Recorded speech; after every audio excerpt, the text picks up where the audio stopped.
Bismillahirrahmanirrahim. Assalamualaikum warahmatullahi wabarakatuh. Para pemirsa channel Hidayah Minang, sanak saudara di rantau maupun di kampung. Sudah lama kita tidak membahas berbagai tema. Dalam kesempatan kali ini kita akan membahas tentang Silek Minangkabau yang lebih fokus tentang rahasia ilmu kebatinan dalam konsep fisika dan kimia dalam rumusan sajangka dua jari. Jadi kita akan membahas kajian-kajian sajangka dua jari secara lebih dalam. Namun pembahasan ini cukup padat informasi, jadi perlu kita simak sampai akhir pembahasan sehingga bisa mendapat pemahaman yang bermanfaat ke depannya. Jadi kita akan membahas tentang rahasia ilmu kebatinan dalam konsep ilmu fisika maupun atau ilmu modern. Yang lebih dominan kita membahas dari kacamata fisika dan kimia dalam rumusan sajangka dua jari. Berbagai jenis ilmu kebatinan yang dikenal diantaranya seperti gandam, sirep, dan lain sebagainya. Di mana di dalam silek lebih dominan dikenal dengan istilah ilmu gayuang, yaitu keilmuan kebatinan dengan segala cabang dan model. Ilmu kebatinan dengan konsep keilmuan yang bisa mempengaruhi orang lain dari jarak yang jauh dan lain sebagainya. Secara umum, ilmu kebatinan terbagi menjadi dua bagian yang dikenal dengan ilmu putih atau ilmu hitam, di mana ilmu hitam lebih dominan sebuah konsep dengan persekutuan bersama iblis dan setan atau makhluk lain sebagainya. Maka untuk memahami lebih dalam, kita akan melihat dari kacamata ilmu modern dari berbagai disiplin keilmuan, terutama ilmu fisika dan kimia yang lebih utama mengkaji tentang proses, wujud, materi, dan energi. Pembahasan ini cukup panjang, maka pembahasannya akan kita bagi menjadi beberapa sesi untuk lebih mudah memahami. Jadi pembahasan kali ini cukup padat informasi yang di mana kita akan mengkaji tentang ilmu kebatinan dari berbagai sisi, terutama tentang disiplin ilmu fisika dan kimia. Secara umum, kita semua mengetahui tentang ilmu kebatinan, namun berbeda pandangan tentang ilmu kebatinan itu sendiri. Ada yang berpandangan ilmu kebatinan adalah tenaga dalam. Ada yang beranggapan ilmu kebatinan adalah sesuatu hal yang mistis atau hal yang gaib yang tidak bisa dianalisa secara pasti seperti ilmu matematika. Ada juga yang beranggapan bahwa ilmu kebatinan itu adalah mitos belaka. Sebagaimana hakikat sesungguhnya, kita akan mencoba mempelajarinya secara sains modern. Sebagian besar, sebagai dasar pemahaman awal, perlu dipahami bahwa segala sesuatu yang wujud menyimpan energi yang dikenal secara umum dengan istilah batin, sebagaimana tubuh dengan ruhnya atau nyawa, atau materi dengan energinya di dalam ilmu kimia. Dalam diskusi umum tentang ilmu kebatinan, sebagian orang beranggapan ilmu kebatinan adalah pengetahuan kuno yang tidak relevan lagi untuk dibahas pada zaman sekarang. Sementara kemajuan ilmu pengetahuan yang berkembang pada dasarnya semuanya bersumber dari konsep-konsep dan penemuan orang-orang terdahulu. Berbagai penemuan alat canggih sekalipun, semuanya berawal dari kajian dan penelitian orang-orang terdahulu yang sebagiannya sekarang dianggap sebagai mitos belaka. Oleh sebab itu, untuk memahami rahasia ilmu kebatinan, kita perlu mengkajinya dari berbagai disiplin ilmu modern. Supaya kita memahami tentang hakikat ilmu atau ilmu kebatinan yang sesungguhnya, suatu pemahaman yang dapat memperkuat dan memperkokoh keyakinan kita, dan banyak manfaat lain yang dapat dari pemahaman tersebut, sejak dari masalah sosial hingga masalah kemakmuran dan kebahagiaan. Di mana dalam kehidupan dewasa ini, secara umum orang lebih tertarik tentang kajian materi yang lebih terfokus tentang rezeki untuk menggapai kemakmuran. Namun untuk menggapai kebutuhan dibutuhkan kekuatan jiwa, kekuatan batin yang kokoh, sehingga menemukan hakikat kebahagiaan yang sesungguhnya. Dari penjelasan ini, kita telah melihat pentingnya pemahaman tentang kebatinan untuk mengokohkan kekuatan batin yang memberikan semangat dan spirit di dalam setiap langkah kehidupan.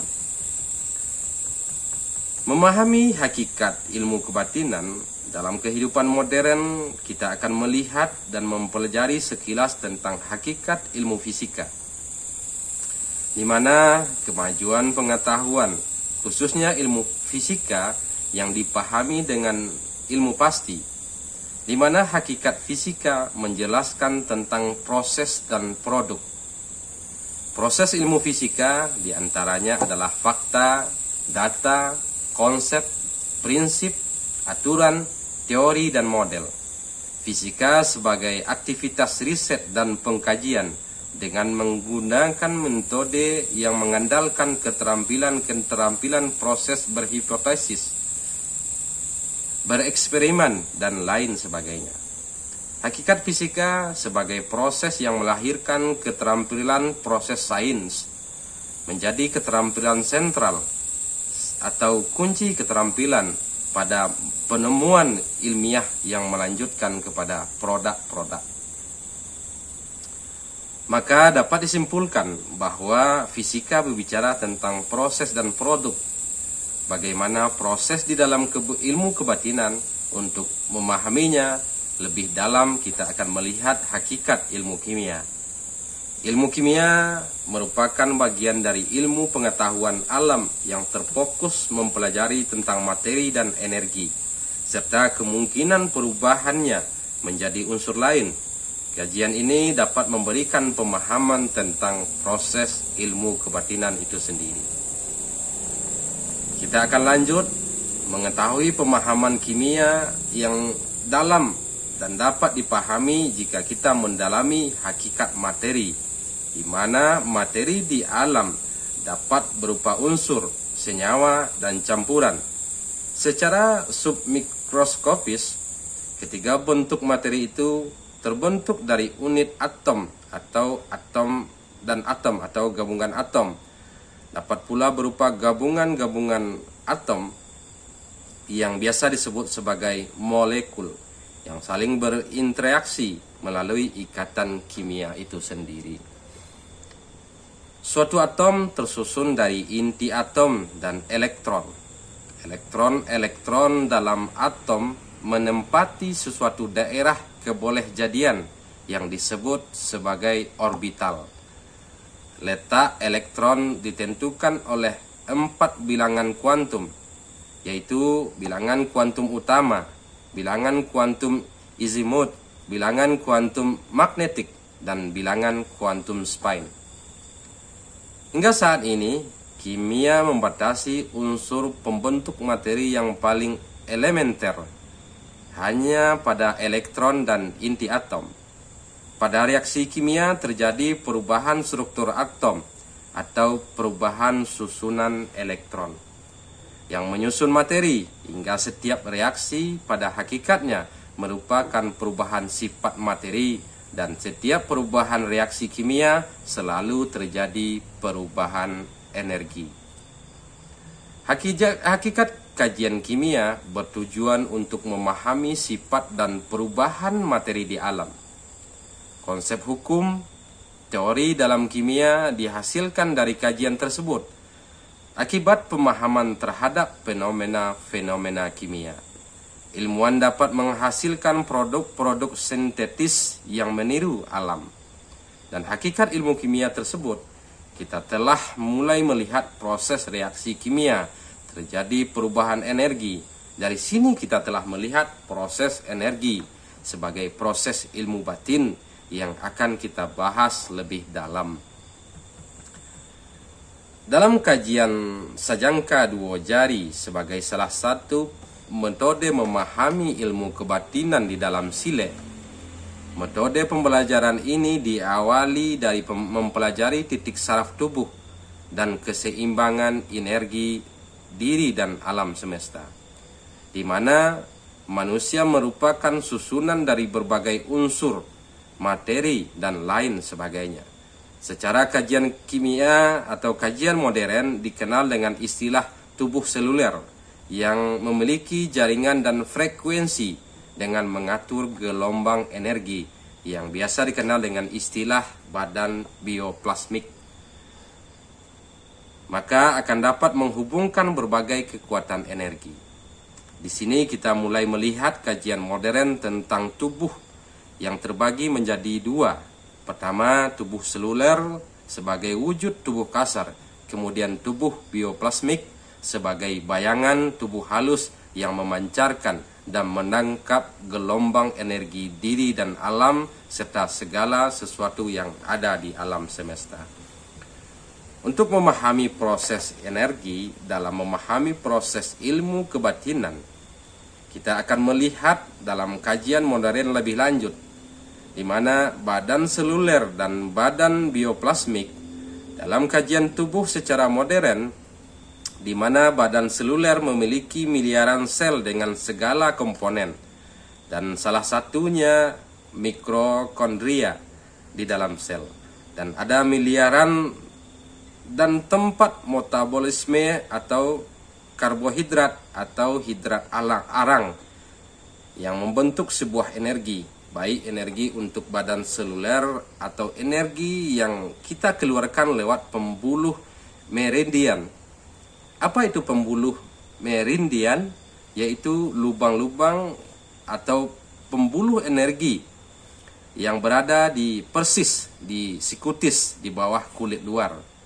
Kajian ini biasa didalami di dalam kajian dan teknik pijat urut yang menyentuh dengan kekuatan energi, bukan hanya sekedar kekuatan fisik belaka, sehingga dapat menyatukan gelombang dengan kesesuaian frekuensi dan memberikan sentuhan rasa terdalam, sehingga kita bisa menstimulasi energi secara lancar, melancarkan peredaran darah hingga menemukan kebugaran. Pembuluh meridian merupakan temuan titik saraf.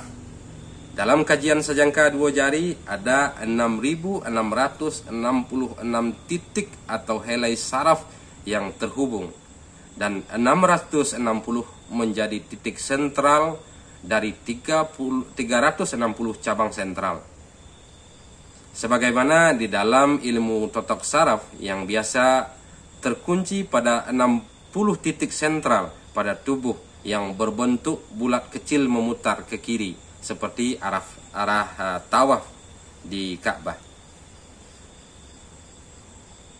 Juga berfungsi sebagai pintu keluar gelombang yang dihasilkan oleh ekosistem putaran yang lancar, dan vibrasi energi bisa mengantarkan pesan melalui frekuensi energi yang bersentral di jantung. Sebagaimana yang telah dibahas dalam buku Membangkit Energi Murni dengan konsep keseimbangan yang menjelaskan bahwa titik sentral energi atau sentral energi utama dalam tubuh berada di jantung, kemudian hati, dan beberapa organ utama dalam. Kemudian dilanjutkan atau berlanjut ke otak yang mengontrol seluruh anggota tubuh yang menyambung dengan energi alam. Jadi sampai sini dapat kita pahami bahwa kajian-kajian modern telah mulai memahami konsep-konsep tentang kebatinan. Titik-titik Sajangka Dua Jari, sebagaimana yang telah dijelaskan di atas, juga berfungsi sebagai pintu keluar masuknya gelombang yang mengikat energi dan menyatukan dengan energi alam. Dan dalam kajian Sile ada 9 titik atau 9 lubang utama sebagai pintu sentral yang terumus di dalam kajian Silek Langkah 9. Dalam istilah lain dikenal dengan istilah titik cakra. Ketika titik ini lancar, maka dapat membrokes, menyiarkan, menghubungkan setiap ikatan-ikatan sinyal atau mengembalikan atau memperkokoh ikatan sinyal-sinyal tubuh manusia, di mana tubuh manusia diciptakan Tuhan dengan segala kelengkapan sebagai miniatur alam. Sebagaimana ungkapan filsafat yang mengatakan tubuh naskah alam, alam naskah tubuh. Artinya tubuh dan alam memiliki unsur dan model yang sama, maka tubuh dapat dikatakan sebagai gadget alam semesta. Kemudian terbagi dari berbagai sinyal tangkapan dengan frekuensi yang berbeda. Dibagi kepada sinyal utama, yaitu 4 sentral sebagai tangkapan frekuensi utama. Pertama, tangkapan depan sebagai tangkapan wujud dengan keinginan, dan bagian belakang sebagai tangkapan keinginan dan rasa, di mana ketika kita atau berada dalam posisi tenang, kita dapat merasakan apa yang ada di belakang kita. Kemudian tangkapan bagian atas adalah tangkapan sentral mental, dan tangkapan bagian bawah adalah tangkapan keseimbangan yang menjadi penghubung, dan kajian Silek dirumuskan dalam kajian Langkah Ampe yang menjelaskan tentang keseimbangan dan tangkapan maupun pancaran energi. Inilah dasar pemahaman tentang ilmu kebatinan dari pandangan dan konsep fisika dan kimia dalam rumusan Silek dengan kajian sajangka 2 jari, di mana ilmu fisika merupakan disiplin ilmu yang berbicara tentang proses dan produk, atau proses dan bentuk, atau proses dan hasil, sementara ilmu kimia berbicara tentang materi dan energi, di mana dalam ilmu kebatinan diawali dengan pemahaman energi yang menghubungkan setiap materi dengan ikatan frekuensi yang mengikat dan menyampaikan pesan yang sebagian kita anggap sebagai ilmu gaib. Untuk meyakini tentang gelombang energi yang ditangkap atau dipancarkan tubuh, maka akan timbul suatu pertanyaan: apakah kita bisa melihat pancaran atau ketangkapan energi diri itu sendiri?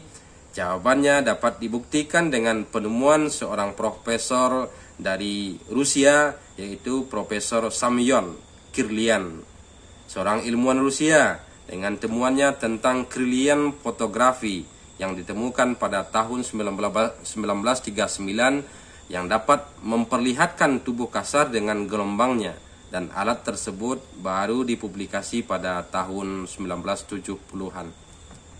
Dari hasil penemuan Kirlian fotografi, kita bisa melihat pancaran atau gelombang energi yang terpancar dari tubuh. Lebih dikenal dengan penemuan ini dikenal dengan fotoaura atau gelombang bioplasmik. Walau belum tertangkap secara panjang, dari Kirlian fotografi bukan sekadar penangkapan gelombang energi tubuh, tetapi berbagai hal yang ada di alam semesta, seperti tumbuhan, binatang, dan lain sebagainya. Ini adalah gelombang vibrasi elektromagnetik yang menyambung dengan alam semesta. Sekarang pancaran gelombang elektromagnetik tubuh manusia bisa ditangkap lebih panjang dari sebelumnya, yang dapat disaksikan bersumber dari jantung dan organ dalam tubuh manusia. Sejak tahun 90-an, para ilmuwan mensepakati bahwa kekuatan jiwa bersumber dari kolbu dengan sentral jantung yang dapat menyampaikan pesan dan keinginan secara gaib atau secara batin. Kemudian otak memancarkan gelombang karena kerja dan proses kimia dalam proses fisika, atau listrik yang ada di otak manusia memvibrasi keluar, di mana akhir-akhir ini kekuatan pikiran menjadi isu yang cukup hangat dalam berbagai perbincangan. Apa yang difikirkan juga divibrasi keluar tubuh atau ke alam semesta, Oleh sebab itu, kita harus selalu berpikir positif dan mengelola pikiran negatif ke arah yang positif untuk menghasilkan energi positif yang kuat. Disinilah awal pemahaman tentang ilmu kebatinan yang dapat menghasilkan sebuah efek yang selama ini dianggap mistis, bahkan mitos. Disinilah kekuatan yang menyampaikan mantra dan doa-doa secara pengetahuan modern.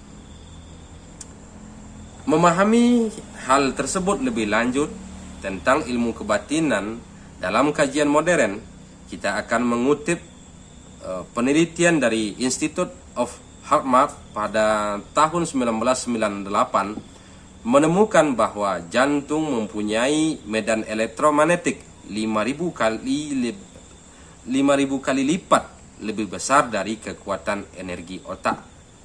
Penemuan ini menggegerkan para ilmuwan.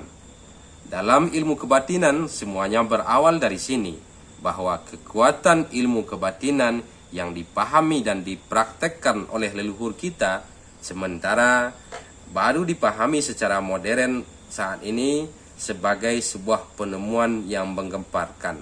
Jadi dapat kita pahami dari kajian-kajian modern, orang-orang telah mulai menemukan bagaimana proses-proses kajian ilmu kebatinan yang dapat menghubungkan dan mempengaruhi orang lain secara jarak lebih jauh.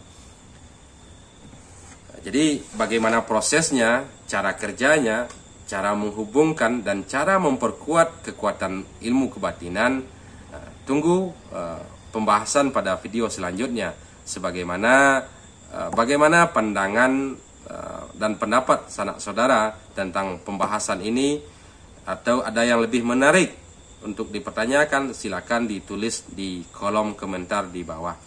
Jadi penjelasan sekilas ini mudah-mudahan bermanfaat dan memberikan keyakinan dan pemahaman kepada kita agar kita dapat mengembangkan berbagai konsep pengetahuan leluhur kita ke arah yang lebih bermanfaat ke depannya.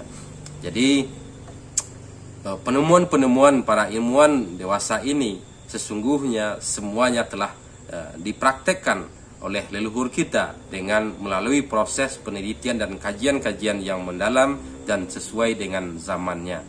Jadi hasil penemuan ilmuwan ini telah membuktikan bahwa penelitian orang-orang terdahulu dihasilkan dari berbagai kajian dan yang dapat diteliti secara ilmiah dengan data dan fakta yang lebih nyata. Demikian, mudah-mudahan dalam pembahasan video yang pertama ini dapat kita mendapat sebuah pemahaman yang bisa dijadikan dasar untuk mengembangkan berbagai konsep warisan ke arah yang lebih baik. Sebagaimana ungkapan pepatah mengatakan, satitik kadilawikan sakapa kadigunuangkan. Artinya bagaimana kita mengembangkan berbagai konsep pengetahuan yang diwariskan oleh leluhur kita. Demikian dalam pembahasan pertama ini, tunggu pembahasan selanjutnya pada video berikut. Demikian, Assalamualaikum warahmatullahi wabarakatuh.